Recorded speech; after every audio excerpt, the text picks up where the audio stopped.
Hello again from Metro Manila, the Philippines, Southeastern Asia.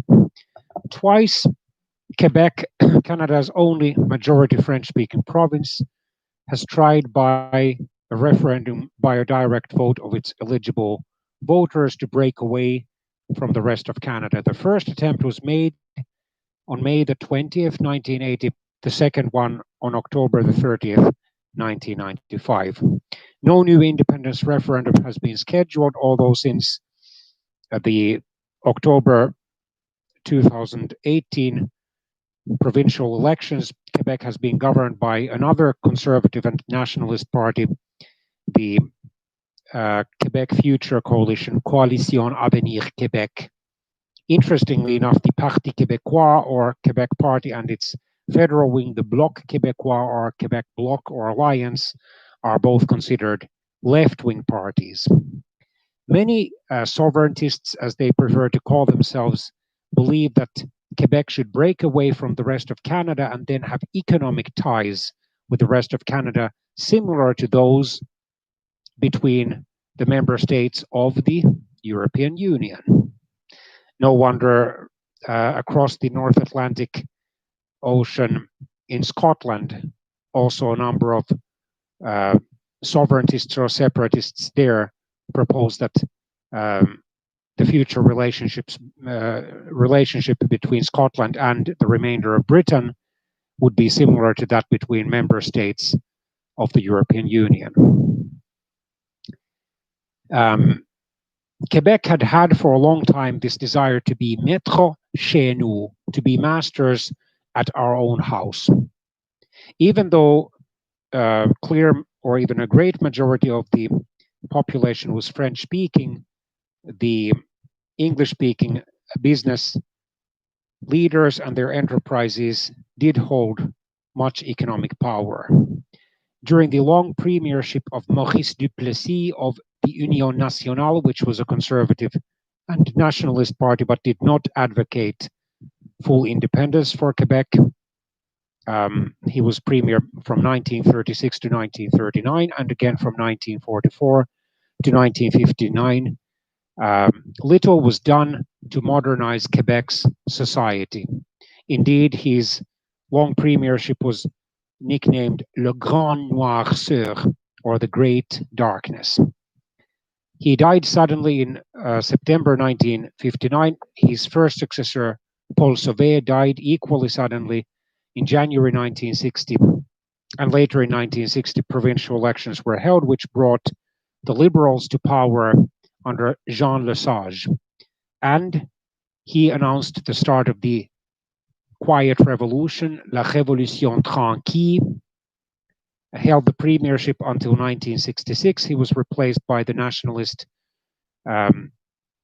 premier Daniel Johnson, Sr., who until his death in 1968 flexed muscles against the federal government.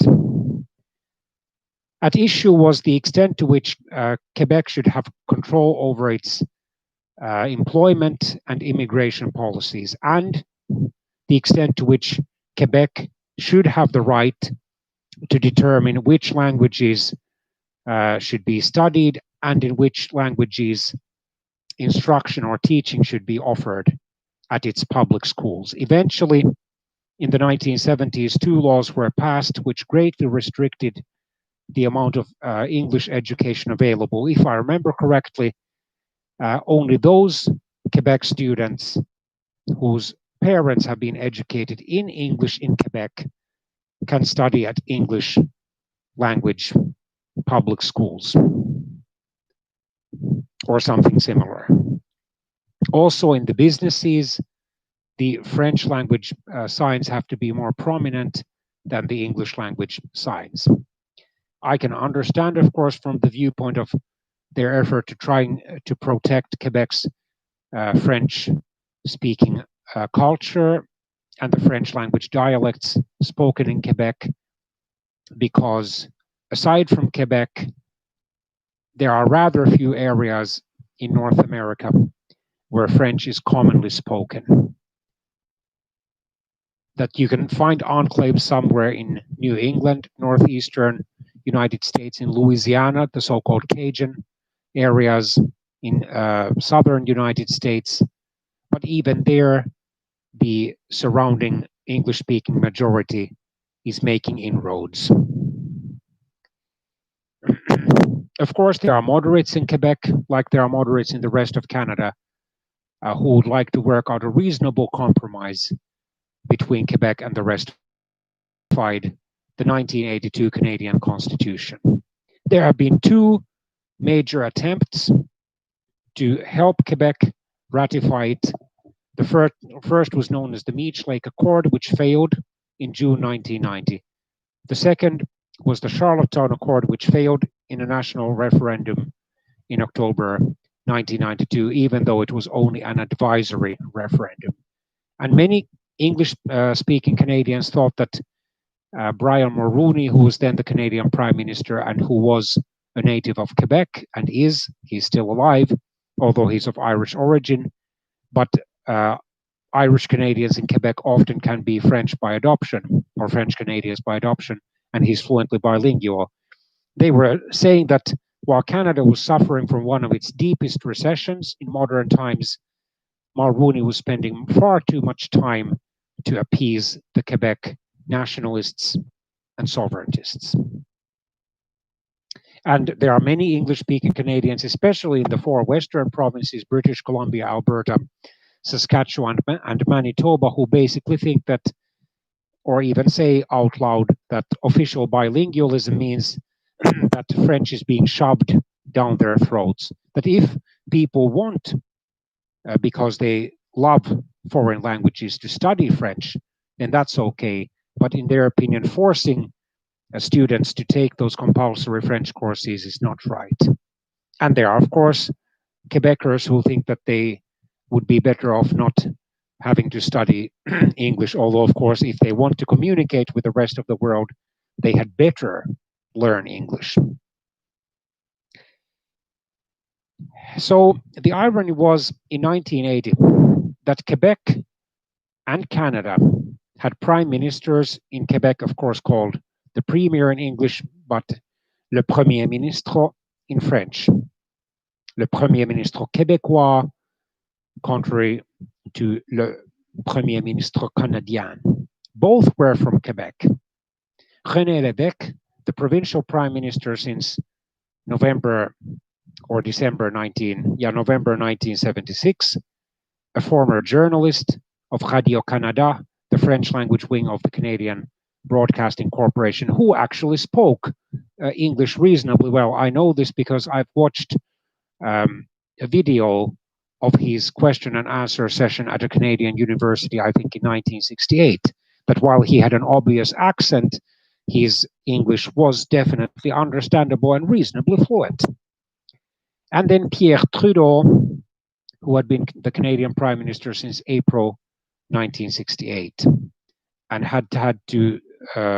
would have to step down temporarily in June 1979 following his election defeat, but would still come back for 4 more years from March 1980 to June 1984 when he retired from politics.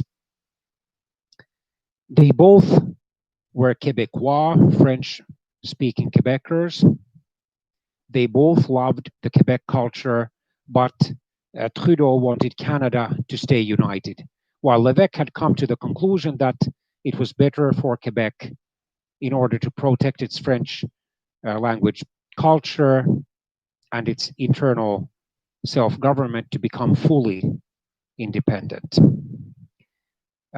Trudeau was proposing during the 1980 referendum campaign that should Quebecers reject the referendum proposal put forward by Lévesque and his government, which would then be followed by a second referendum following negotiations on the terms of separation with the Canadian federal government. Should Quebecers reject that, they would then be granted more powers under a new Canadian constitution, which then was agreed on in a compromise draft, I think in November 1981, agreed to by Prime Minister Trudeau and 9 of the 10 provincial premiers L'évêque was the only one who did not agree to it.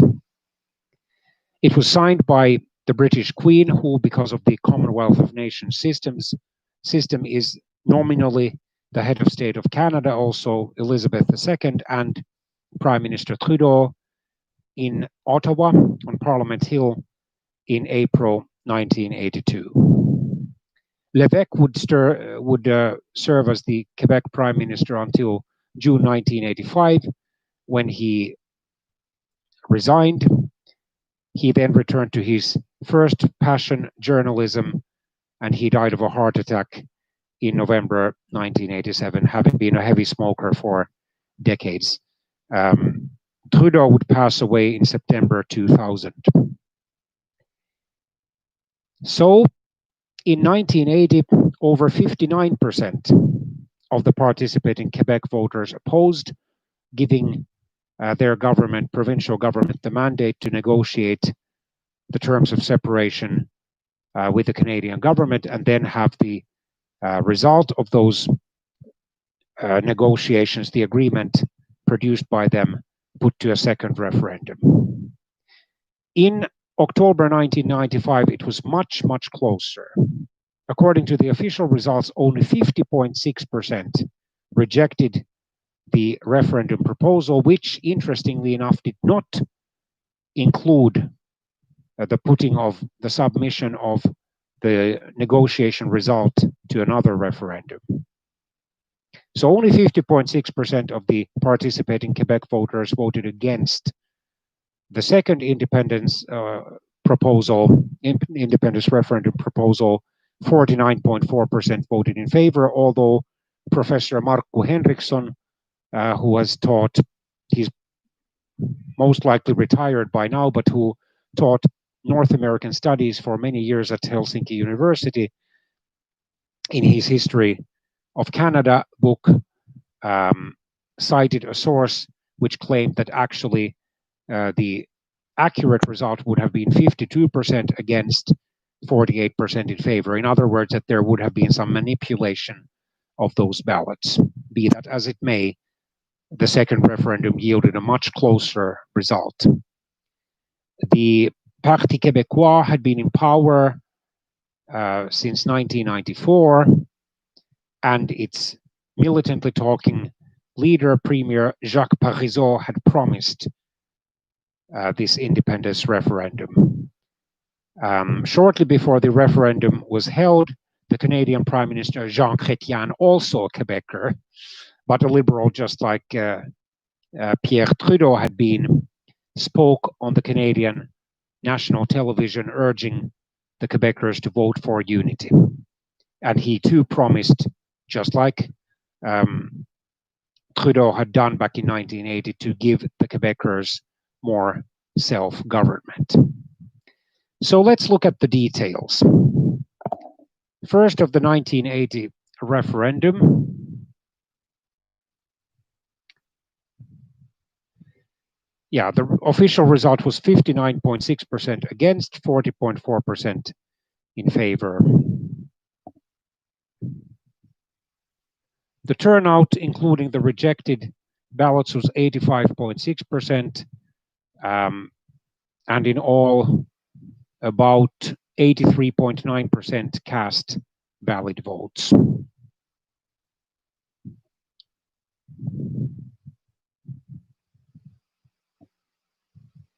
So on November the 1st, 1979, the Quebec government made public its constitutional proposal in a white paper entitled Quebec, Canada, a New Deal, the Quebec government proposal for a new partnership between equals, sovereignty association.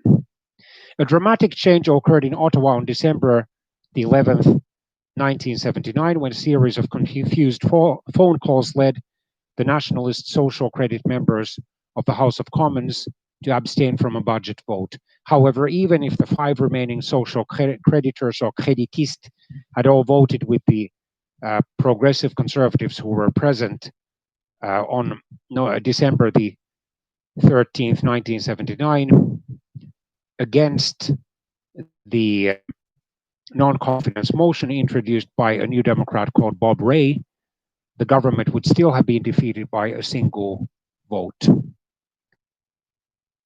So 3 days after the referendum, after the parliamentary confidence vote, or the day after the parliamentary vote of no confidence against Clark's minority government, Trudeau announced that he would lead the Liberals to one more federal election before leaving politics. Finance Minister Jacques Parizeau of the Lévesque government preferred a simple question on the entirety of the proposal. Lévesque, however, wanted the referendum question to include the promise of a second referendum. So the question was the following one, a rather complicated one, and definitely a wordy one. The government of Quebec has made its proposal. It was announced on December the 20th, 1979, so exactly 5 months before the referendum, to negotiate a new agreement with the rest of Canada based on the equality of nations. This agreement would enable Quebec to acquire the exclusive power to make its laws, levy its taxes, and establish relations abroad, in other words, sovereignty. And at the same time to maintain with Canada an economic association, including a common currency. Any change in political status resulting from these negotiations will only be implemented with popular approval through another referendum. On these terms, do you give the government of Quebec the mandate to negotiate the proposed agreement between Quebec and Canada?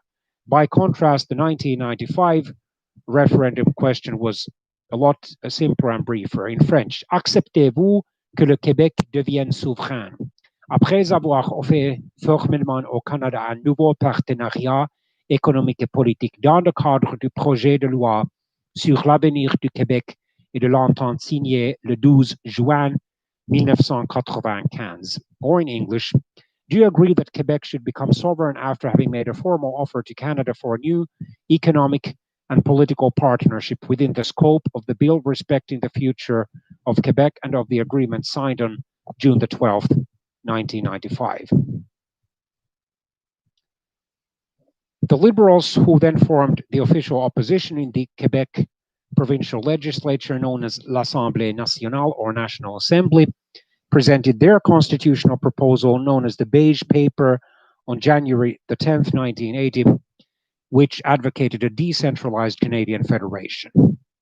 On February the 18th, 1980, the federal Liberals won about 52% of the seats in the snap federal elections triggered by the Clark government's confidence vote defeat. On March the 3rd, 1980, Trudeau returned to office as the Canadian Prime Minister, so just 2.5 months before the referendum day. Trudeau announced Jean Chrétien, his most trusted lieutenant, also a Quebecer or Québécois, as having responsibilities for the federal response to the referendum. The Quebec opposition leader and Liberal chairman of that time, or chairperson of that time, Claude Ryan, was furious. Television had recently been introduced to the Quebec National Assembly, and the legislative debate on the referendum question was scheduled for prime time, in other words, the time of the evening with the highest potential number of viewers, live viewing on March the 4th, 1980. After the 2-week debate, the result was a smashing Parti Québécois success and a disaster for the provincial Liberals. The Parti Québécois cabinet, coordinated by House Leader Claude Charron, provided detailed outlines of their files and the benefits they said sovereignty would provide them. The Liberals did provide quick and taunting retorts regarding the referendum question that would normally be heard on the legislative floor. However, they didn't seem to have a clear counter-proposal. The Liberals seemed poorly prepared, and Ryan, unaware of the television cameras, was caught yawning on a few occasions during Liberal interventions. Polls released after the debate showed the yes and no sides roughly even, with the majority among Francophone voters for the yes side. On April the 15th, Lévesque announced before the National Assembly the referendum would happen on May the 20th, 1980.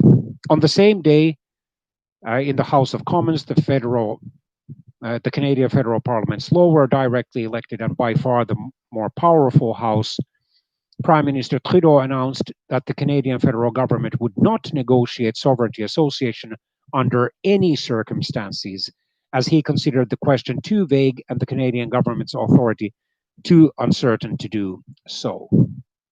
Both the opposition leader, defeated Progressive Conservative Prime Minister Joe Clark, and the New Democratic leader Ed Broadbent supported Prime Minister Trudeau's position.